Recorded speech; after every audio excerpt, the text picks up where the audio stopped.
Hey, I'm Gillett, and this is the Power of Women podcast.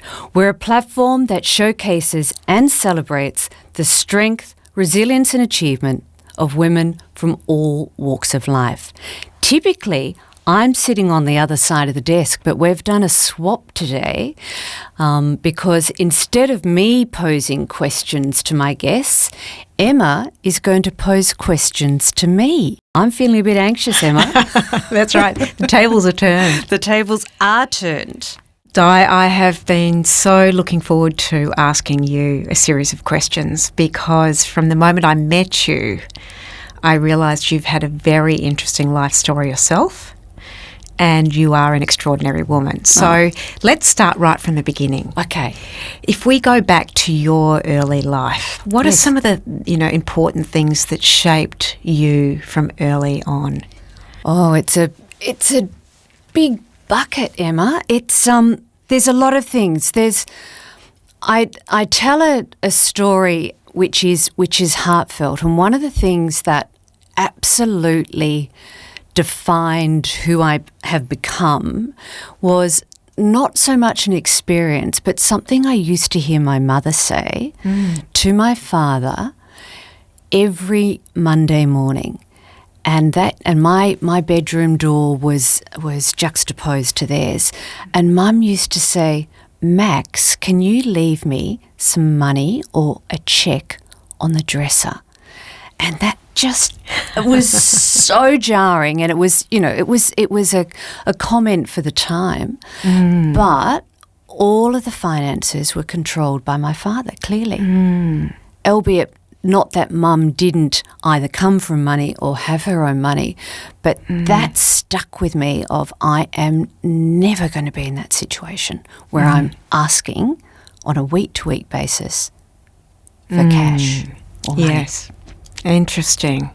So that shaped your own decisions about your own autonomy and independence and without so a forth. doubt. And fascinating. And ironically, my husband refers to me today as the captain of the ship. Fascinating. I don't know whether I was granted that or whether I took that. I'm not quite sure. Yeah, fascinating. Yeah. And, I know from our conversations that there was also some things that shaped your if you like, your business acumen and your ability to work with money very early on. Where your father had a role to play. Yeah. So my father was on the land, a grazier, a pastoralist, and extremely entrepreneurial, and forged many different paths in that extended beyond the traditional realms of what farming was. And we didn't actually live on the farm because my mother was bank manager's daughter, had grown up in towns, didn't want to live a country life. And so Dad used to travel out to the farm, but we had paddocks around us. And in those paddocks I had my horses, also had my pet emu, but that's another story. I had a pet emu for 17 years, and some cattle. And I was one of 4 children. And we had 7 or 8 head of cattle each that what Dad had given us. And instead of then saying, I want something, it was, well, okay. And in my case, I was a horse rider and it was something to do with the equestrian world. Yeah. It would be, okay, you can have it, but how many cattle are you going to sell to be a 50% contributor to what this want was going to cost? So I learnt a couple of things. I learnt the art of negotiation, and I learnt the value of money. I learnt what it was to pay for something, so I looked after it and valued it. And I learnt these commercial skills very early on of, the relationship between purchase and cost. Oh, fascinating, fascinating. And, that's in the background of many women who are successful in business. Isn't that They've interesting? had some of these experiences early in life. And your father obviously really had a lot of belief in you by the sounds of things. He was a huge supporter of all of us kids in what we did, whether it was, making sure he was by the sideline shouting in a sporting sense or quietly encouraging or trying to ensure that we had what it was that we wanted to pursue. Oh, fascinating. Yeah, it's great. So you had some really, a really rich life and tapestry, as you've said to me, in your own world. And I know there's a lot of things we share in common. You know, as well as the things that work for us early in our lives, there's also the challenges. And we know that people that go on to be strong leaders in their own life have often had to deal somewhere along the line with something that was a big challenge, where they felt that they didn't fit in, or that they had to carve their own way. You know, are there any experiences like that come to mind when I ask you that? There's probably two. One from childhood and one later in life. So, as a child, in primary school age child, I'm 5'3" now. I was half of that and skinny and little. And I was the object of bullying in junior school in a private girls' school. And as we all know, the schoolyard can be a pretty brutal place, particularly when it's a bunch of girls. So very early on, I had to decide whether I was going to accept that or rise above it.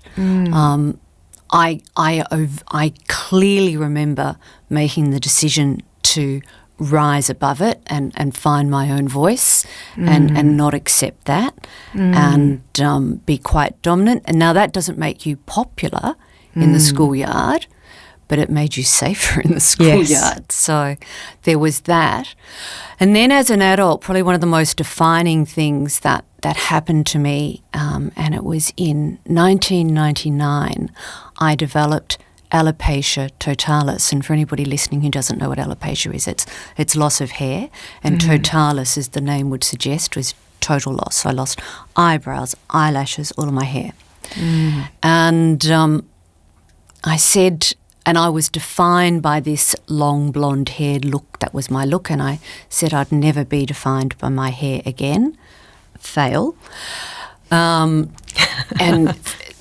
that word fail would make sense if you were looking at me. If you were just listening to this podcast, I now have a fairly defining hairdo that somehow I've found my sense of style with.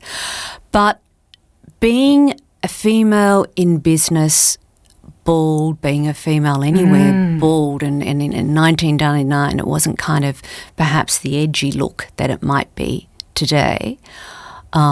And I appreciate I didn't have a life-threatening condition, and hats off to anybody coping with cancer who copes with the brutality of the treatment and the side effects, which may be hair loss. But I decided not to be defined by that either, and I wasn't going to hide behind it. So instead of hiding behind it, I was outspoken about what had happened. I couldn't find wigs that suited or fitted me, so I developed an offshore wig business to cater to myself, and there was a commercial upside to that. And I also became a voice of alopecia in the Victorian alopecia community for a period of time, advocating and being a voice for those who found it to be more confronting than myself.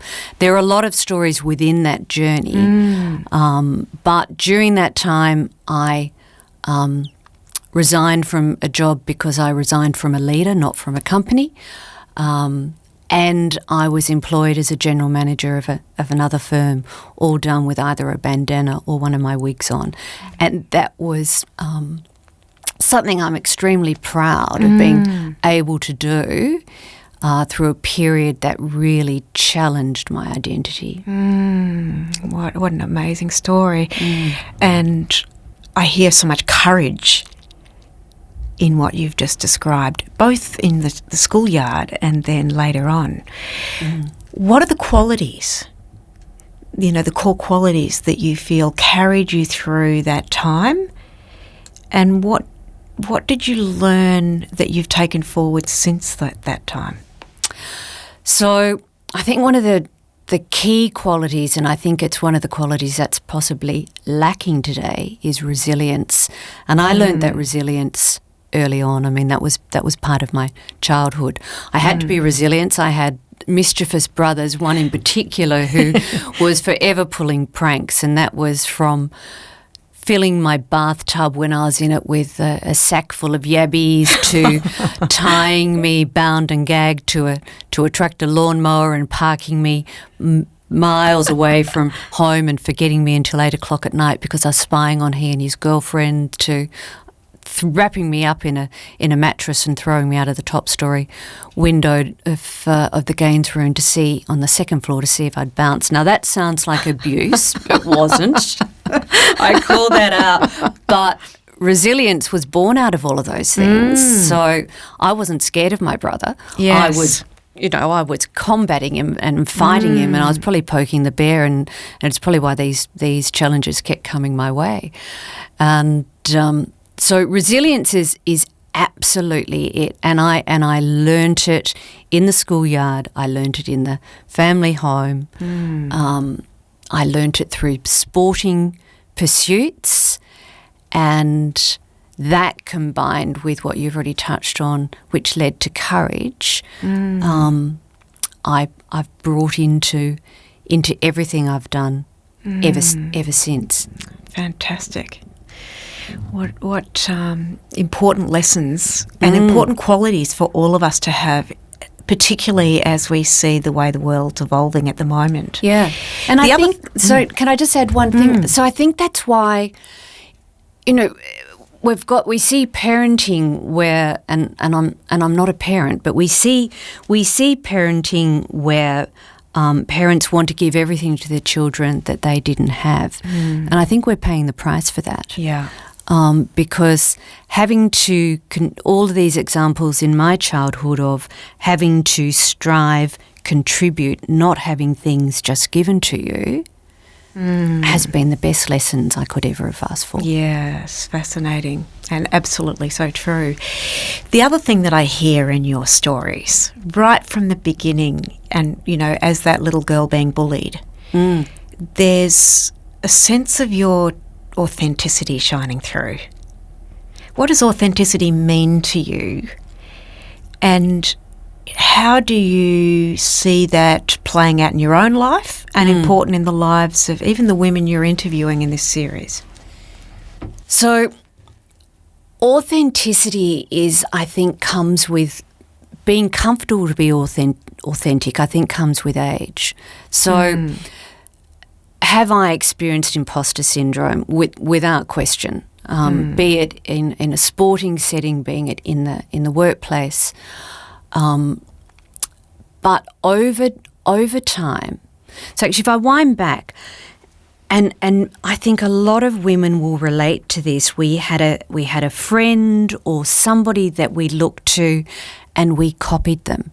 We dressed like them. People would say you look like sisters, and it was, this not quite finding your true self.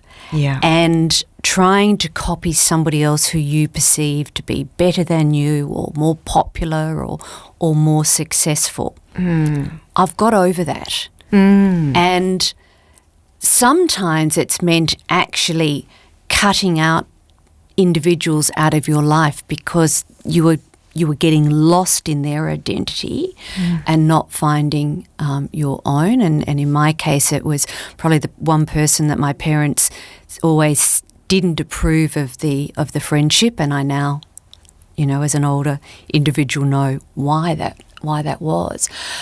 But as I've got older and as I've stepped away from that, I have developed my own sense of style, very comfortable with the clarity of who I am, and unapologetically comfortable with who I am.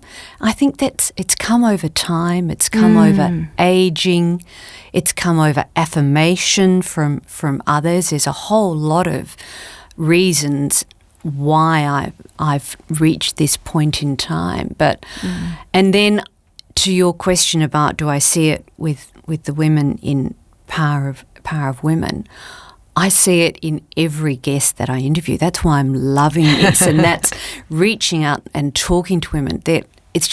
it's amazing how many women have the clarity and strength of purpose as to who they are. And that's why I want to share that with others, because through storytelling we can add inspiration to our listeners. Fantastic.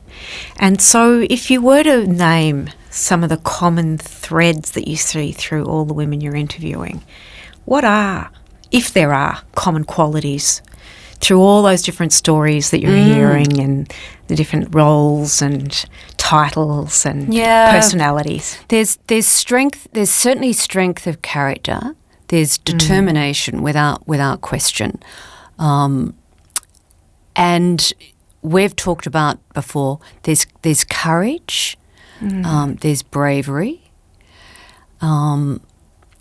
Some of that might have come through adversity, or more than likely has come through adversity to come out the other end with those traits. But I would say those elements are there. Not always confidence, though. Interesting. Confidence is not always a given across the board. Fascinating. So whether it's what you and I have talked about in another podcast of women not wanting to sing from their own hymn sheet and self-promote, whether that's because I'm sitting talking to women whose stories are inspiring, impactful, and they have every reason to feel confident, but they don't necessarily self-identify that way. Interesting. There's a lot of science or in the psychology field saying that women are more likely to attribute success to external factors and failures to internal factors, and the reverse for men. So I wonder if that's part of it. Yeah. So, in summing up, what would be a phrase that would define you, Di? Oh, God forbid, there'll be a few.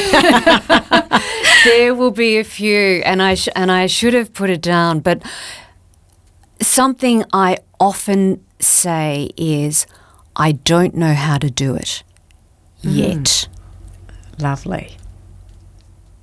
Curiosity. I'm always curious. Excellent. So, yeah, I'd say I don't know how to do it yet would be my motto. Yes. And if there was one thing to finish off our discussion today that you think's really worth mentioning, what would it be? Don't be afraid to hold back. Don't overindulge individuals. Resilience is hard fought, and resilience goes a long way to building strength of character and authenticity. Fantastic. Di, it's been a great pleasure talking. We could talk for ages, I think. We could. Thank you, Emma. So coming from the other side of the studio to you, please follow and like episodes of the Power of Women podcast. You can follow us on any of the major podcast platforms, also on Facebook, Instagram and LinkedIn. And you can reach out to me via the Power of Women website, powerofwomen.com.au, and let me know if there's a topic or a guest you'd like me to pursue. Until next time.